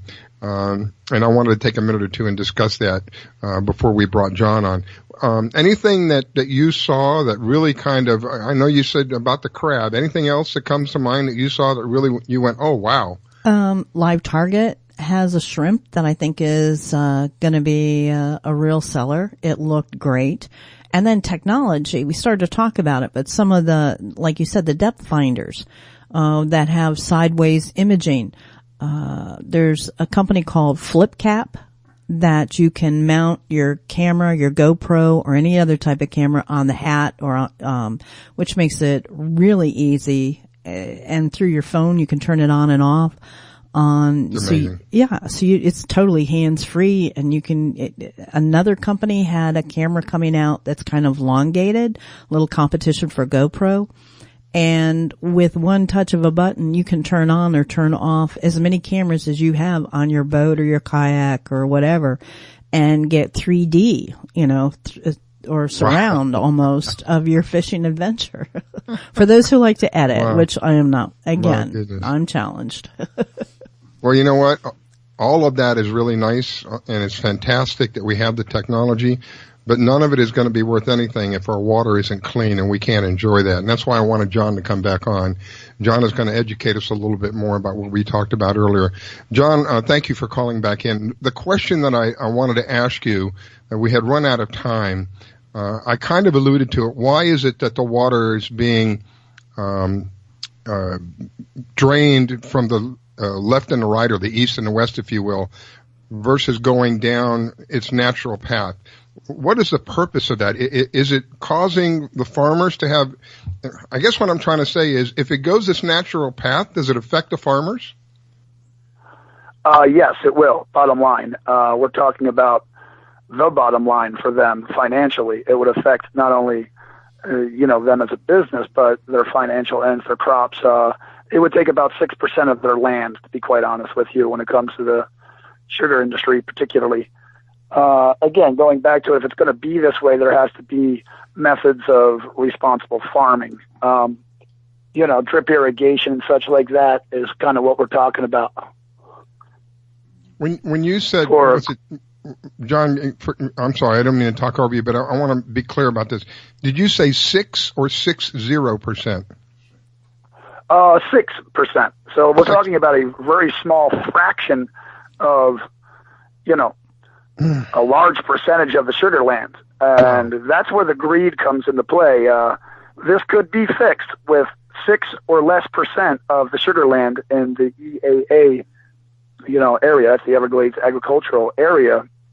And, this was actually on the table back in the Charlie Crist days when he was the governor. It was called Plan 6, which was to buy the land and send the water south clean. Once again, that was squandered through history and time. We were just approached with it again through Amendment 1, where a resounding 78% of Florida voters agreed on Amendment 1, and that was also language to obtain the land south of the lake and do the right thing and send clean water south. And not only, discontinue the discharges to the east and west, but you're talking about saving the Everglades here. What the discharges are doing over time is, strangulation of the Everglades. That's a pretty big deal. So people may not know about the St. Lucie or the Caloosahatchee, but worldwide people recognize, the Everglades. And for the discharges to go down like this, it's got a lot to do with a lot of angles, political, big agriculture. But what we're talking about here is, sending the water south, the way Mother Nature intended. When man steps in and tries to interrupt what Mother Nature's actual flowway would be, you're going to have trouble. And we're at that breaking point of a tipping scale, and we're tipping over. So, man has tried to keep control of Florida's water flow for far too long, and Mother Nature is now showing the repercussions of the dangers of that. True. So I just want to be clear about this. For 6%, 0.06, for 6% of the land, millions of people have to suffer for 6%. Correct. And that's what we're up against. Education, again, is our finest and our greatest asset to this fight. We have to get past I call it the OMG stage. That's the oh my God stage, and people flashing pictures and, just complaining about it. We need education. We're talking about, language that was already well documented in the Plan 6 days with Charlie Crist, and the language to obtain that land, 6% and under. And we're talking about a corporation in the state that won't adhere to that. We're talking about this was actually on the desk of Governor Scott to sign into law and ignored, through Plan 6. Then we, it basically elapsed as a time sensitive project and it needed his signature. It fell into his hands. He ignored it. Then came Amendment 1, where 78% resounding numbers of people voted for Amendment 1. The language was to buy the land, same kind of language, 6% of the, sugar land to send water south, clean. And once again, that was passed into law. But those funds were squandered and used on everything but water quality. And, we're talking about where the funds went to other areas that were not funded, like stop signs in counties and new police cars for state troopers. This had nothing to do with Amendment 1. The people should be outraged when it comes to voting for this and it not happening once again. So this is what we're up against. Here we are again where the politicians have come to the table because it's gotten so out of control and promised so many things to happen. But the cycle of what people are not paying attention to is these are empty promises. Political cycles usually end and begin, and they can easily back out of these deals every single time. So there's no reason to celebrate today. The fight goes on, and it's, hundreds of thousands of people in South Florida that depend on clean water, for existence should be completely banding together and say, I've had enough of this. I deserve clean water for me and my family. For, like you had said, there will be no fishing. So, you have groups like the Captains for Clean Water who are based around fishing, as an industry, who have become activists. We need the real estate sector to do that. We need the tourism sector to do that. We need every stake in the game here to change course and, do everything they can. I'm talking about by all means necessary. If the sugar industry and big agriculture is handcuffing us with special interest, then why aren't these local communities that are affected by the discharges, having real estate and tourism band together and become a financial special interest as well? And if the game is to buy off our politicians, then we better start buying off our politicians as tourism sectors and real estate industry folks, because if that's the way the game's played nowadays, we're way behind schedule when it comes to getting it right. John, if you and I do something wrong, there's somebody that is some kind of authority that will come along and either arrest us or give us a ticket, or whether it's speeding, whether we rob a bank, whatever it is. We basically have somebody in authority that comes down and says, you broke the law and now you're going to be held responsible. What happens if those people who are in authority break the law? Who holds them responsible? You and me. Oh, wow. This is a great question. This is something that really should have a light shined on it. And you said it best. If I were to do this, if I were to poison the water supply, if I were to ruin an ecosystem, if I were to dump something into the water where it's killing sea life, if I were to do anything to jeopardize anyone's human health, I would go to jail. What happens here to big industry is they basically pay a fine to where they can write it off with their taxes later and actually profit off of that. That is outrageous. Yeah. So it's you and me, basically, who have to hold these people responsible, because clearly, and I don't want to get political, but it is truthful and it is reality. The politicians are not representing us. It's not just here in Florida. This is all throughout the United States. We're finding more and more how the people are misrepresented by these politicians who have been bought out. Well, instead of buying them out, let's put their feet to the fire and say, you know what? You didn't do what we asked you to do. Let's find somebody who can come in there and do the job that they can do and not be bought out. There are people out there who can do the job, who are honorable and have integrity and will not be bought out. The reason that they want to do what they want to do is for the best of everybody. These are the kind of people that we need. It's you and me, ladies and gentlemen, who have to hold these people responsible. And the greatest thing we can do initially before we do anything at all is to become educated. You can find John Heim on Facebook. Go out there, find him. He can help educate you as to what is going on. Listen, if you don't have water, you know what we do when we go looking for life on other planets? What's the first thing we look for? Water. If you don't have water, you don't have life. And it's just really, it's that simple. This is kind of a selfish thing, if you really think about it. It's to benefit all of us. When all of us benefit, then everybody is happy. Right now, all of us are not benefiting. There is an actual threat to sea life, to marine life, to an estuary here in Florida by these people acting in an irresponsible manner and doing what they're doing. It's got to be you and me, ladies and gentlemen, and hold these people responsible. Otherwise, this will just continue. Agreed. Yeah, and I couldn't agree more. Like you take the politics out of the equation and discussion. This is about clean water. This is about, basic human rights, recognized by Amnesty International and beyond. I know in this country it's not recognized as a basic human right. I know that we live in a time where, you know, you even have corporate people like, you know, Nestle, who bottles water and disagrees with the idea of clean water as a basic human right. Whether you're into any facet of this, it does not matter. Because if you use the shower, if you have children, if you drink water, if you depend on water, like you said, as life in itself, this is about you. So therefore, that covers all of this. Every organization that's out there, I spoke alongside throughout time. And to give you an example, you know, I had spoke just before a gentleman who represented the, you know, Black Lives Matter, you know, coalition globally and nationally. And, you know, I got up after him and spoke, and I said, all of that does matter and all of what you said is true, but keep in mind, you know, no one's lives matter unless we have clean water, and that's what the subject should be. And it's an easy topic. You know, it's a very, we're not activists. Let's put it that way. It's a very friendly platform to get involved in. We're not protesters. We're community members first and foremost. So it's a very generous and easy to get involved in movement. It's the right thing to do. We're battling for our children's future after all. This is beyond ego. This has everything to do with eco. So if you start to reverse your train of thinking and understand that this has nothing to do with me personally, it has everything to do with, you know, my grandchildren and beyond. And like you had said, see life all the way down to dollars and cents. Whatever your interest is, this involves you. And, you know, to not be involved means you're what, for dirty water? So you're either for...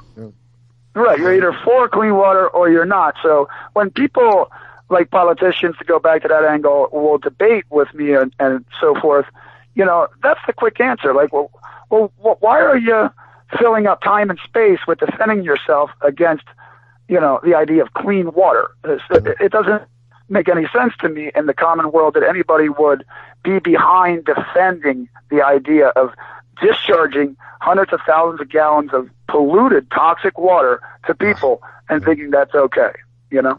Well, I'm out of time, John. Thank you. I'm going to have you back on. This is a very important subject, and we may have to devote 2 segments because this is very important, and I don't want to cut this subject short. But unfortunately, right now I've got to go because I've got a break coming up. Thank you, John.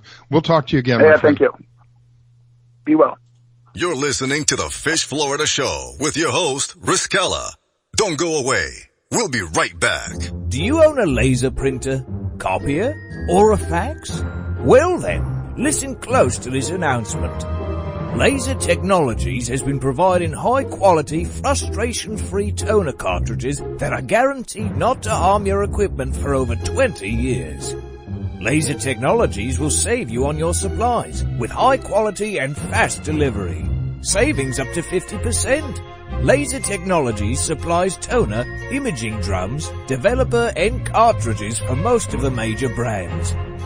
For a price quote, send an email to service@laser-technologies.com. Include your printer make and model for your part number. Call us at 561-792-9600. That's 561-792-9600. Laser Technologies, providing 100% of the quality at a fraction of the price. 561-792-9600.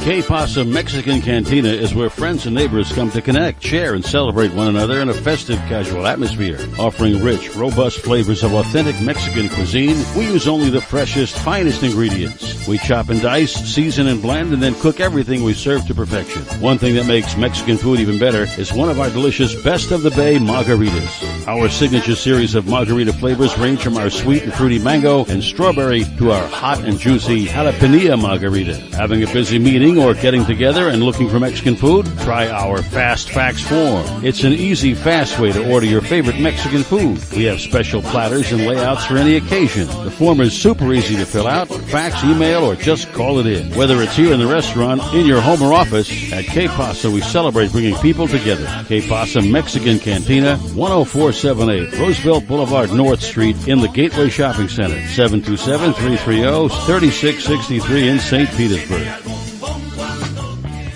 Hi folks, I'm Roger from Rogers Gotcha Motoring.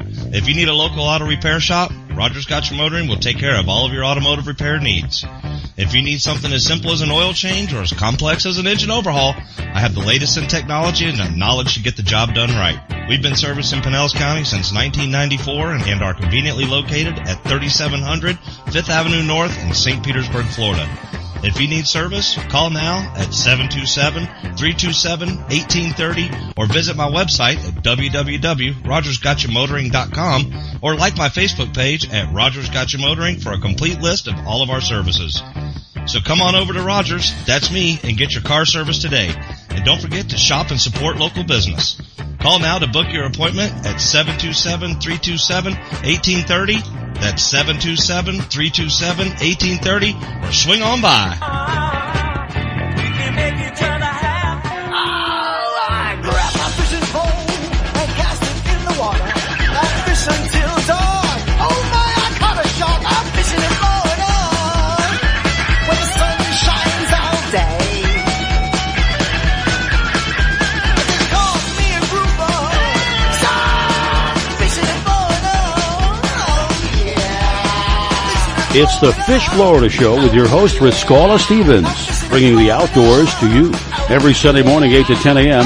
on the WDBF Radio Network. And now, your host, Riscala Stevens. Well, good morning. If you're just joining us, you missed out on quite a bit, but not to worry, because if you did miss out on quite a bit, we will be repeating the show every Sunday at 3 p.m.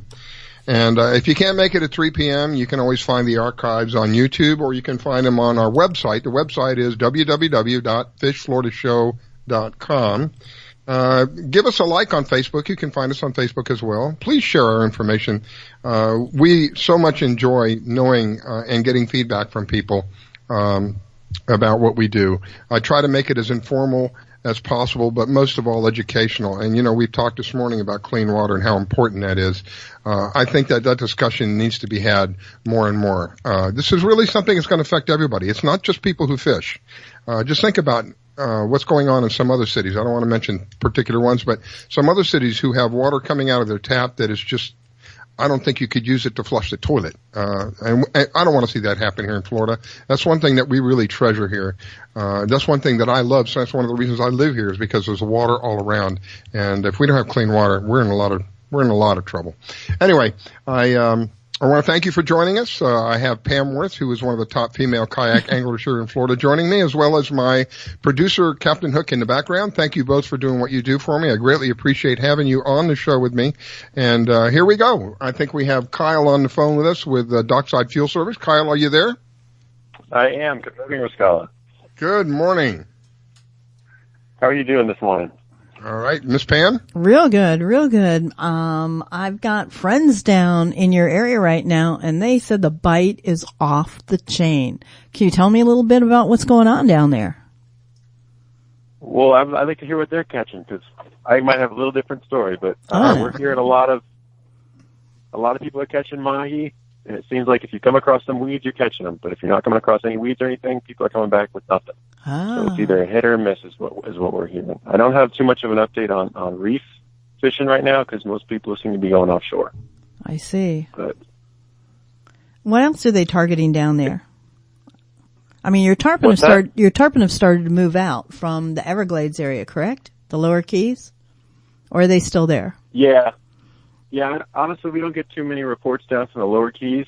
We don't have too many customers down there. I think the hurricane had some effect on that. So we mostly get reports from Middle, Marathon, and North, Marathon, and Key Largo, somewhere around there. But we actually talked to a couple of other people. They're catching pretty large mangrove snapper, mangrove and mutton snapper. Right nice. What are the seas looking like? It's totally flat. It's like glass. Oh my goodness! It's totally flat out there. And Pam, on your side of the state, same thing? It was pretty flat yesterday morning, and this morning when I came over the bay, it was flat. In the afternoon, once the sea breezes start to pick up, we're getting those thunderstorms, so it got pretty windy out there and choppy yesterday afternoon. Wow. So, Mr. Kyle? I wanted to ask you, kind of tell the listeners, those who might have just tuned in or not familiar with what you do. Kyle is with Dockside Fuel Service, and it's a unique service that they have that I believe is unique. And that is they come to you and take care of your vessel for you with regard to fueling your vessel. And sometimes it's as simple as just a phone call, and they'll come out, take care of it for you. You don't even have to be there sometimes. Correct me if I'm wrong, Kyle, but I think up to almost 200 feet. Yep. So we have a fuel service. We run from Key Largo down to Key West, and we have Rec 90, and we also have diesel.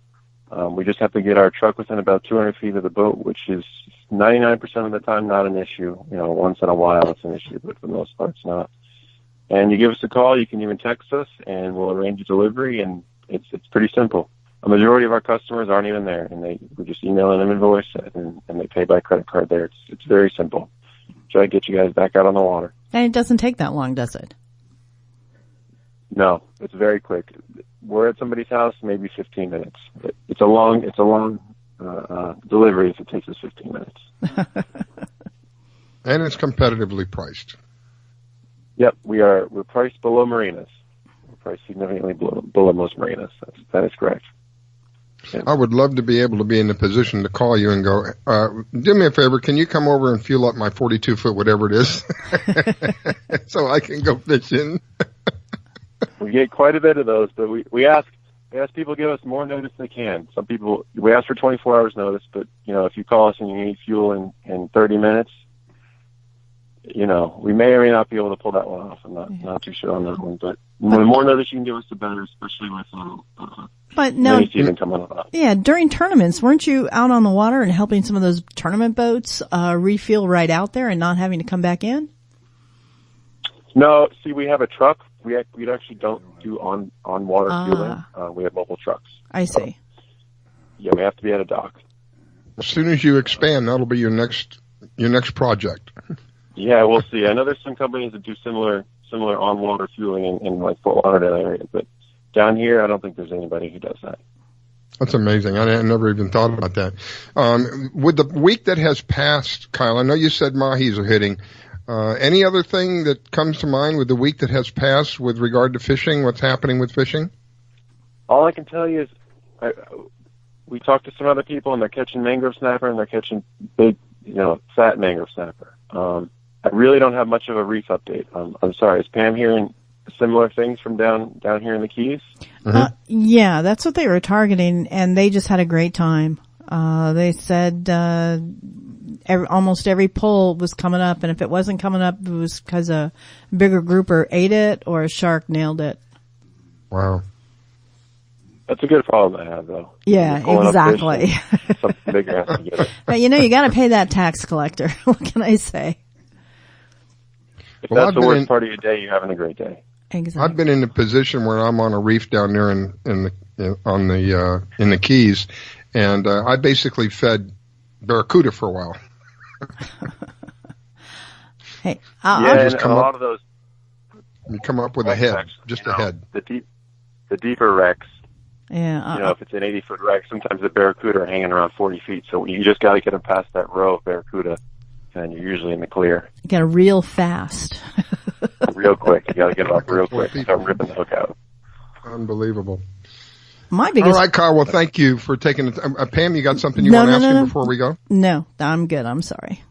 You sure? I'm sorry. I didn't mean to cut you off. No, I was just going to say my biggest problem over here isn't the sharks. It's the dolphin. Nailing grouper on the way up.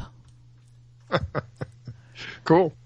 Well, Kyle, thank you for calling in. Kyle is with Dockside Fuel Service. How do they reach you, Kyle? You can give us a call or you can text us at 305-923-6509, or you can find us on Facebook at Dockside Fuel. And you have a website as well? Yes, we do. Our website is dockside-fuel.com. Dockside-fuel. Dockside-fuel.com? That's correct. Yep. Okay. Great. It's always good to have you on. I had the honor of meeting you personally. You are a genuine gentleman, and I appreciate you taking the time to call in and letting us know what you're seeing down there. we'll talk to you shortly. Probably within another week or so, we'll have you back on. It's always good to hear from you and what's going on down in the Keys. Sounds good. Thank you very much for having me on this morning. Thanks, Kyle. Appreciate it. Take care. Now, this is Kyle with Dockside Fuel Service. You can reach them. If you forgot the phone number, if you didn't get the phone number, you can always go back and listen to our archives. We'll be playing it again today at 3 p.m. Again, you can find us on YouTube. You can find us on Facebook. We're easily found. Share the information with your friends. We're looking to get more people involved in what we do. And you know, one of the things, again, is that they try to educate people. Today, the subject has been about clean water, and I think that's very important. Our bodies are, 75% water, right? Mm-hmm. If we don't have clean water going into our bodies, what are we going to do? And just the whole animal life down there, it's just destroying the Everglades. It's so much different than when I was a little kid and we used to go across the Alligator Alley. All right. You know, I've given testimony about, as a kid growing up in Coral Gables, and if you don't know where Coral Gables is, it's a little city inside of Miami, the Miami city limits. And Coral Gables had saltwater canals, and we used to go fishing, literally take a fishing rod and tackle box. That's all we would take. We'd go down and we'd get our own bait. We'd fish, whether we would catch bait fish to use to catch bigger fish, whatever that was. Just about anything that you could find in the bay or the ocean, you could find in these saltwater canals. The water was relatively clear. I could catch anything from barracuda, grouper, snapper, you name it. They were in these canals. I went back and saw them not too long ago, a couple of years back, and it was heartbreaking what's happened in the water. You can't see in the water. The water's not the color it used to be. I don't think the fish that I caught are even exist in that water anymore. And this is all as a result of irresponsible people that we look forward to taking care of us. We put them in a position to take care of us, and the end result is they don't. And we really need to put a stop to that. That's just to benefit everybody. That's not the benefit of certain people. It's to benefit everybody. Again, our bodies are 75%? Mm-hmm. I think at least that. Yeah, 75% water. And, you know, we're fortunate here in South Florida. One of the things I have many times have patted the South Florida water management people on the back about, because I really don't agree with a lot of what they do. But one of the things they are able to do, unlike a lot of other places, and understanding that we are at sea level here, we can move massive amounts of water very quickly here and keep the flooding to a minimal. That's a general statement. There are places where they would get the rain we would get. They would be flooded for weeks, months before they could get rid of that water. So they do have a system that they can drain the water, but they've got to become better at doing it. They've got to become more responsible, because this affects everybody. This affects you, affects me, our loved ones, our children, our grandchildren, our great-grandchildren. This is something that we need to take care of now. We can't continue to put it off, because it's just going to get worse. Yeah, I think you hit the nail on the head when you said responsible. Yeah, they can move the water. They know how to get it out. They know how to drain the streets. But how do we get it where it's clean going back into our environment? Right. You know, and we have dollar. Technology, you know. Oh, yeah. We were talking earlier about how technology has made such a vast impact on fishing itself. Well, guess what? Technology is all around us. Anything from the thing that we hold in our hand that now is a multi-purpose device that can do a wide variety of things to, my goodness, a wide variety of other things. We need to be able to use that technology. The technology is there to be able to be responsible and have whatever we're putting in the water, be able to take it back out responsibly. And I don't know how you deal with that. I don't know how you dispose of it, but to be able to get it out of the water and then figure out what we're going to do with it later. I agree. And there's some very, very complex but yet simple filtering systems out there. Yep.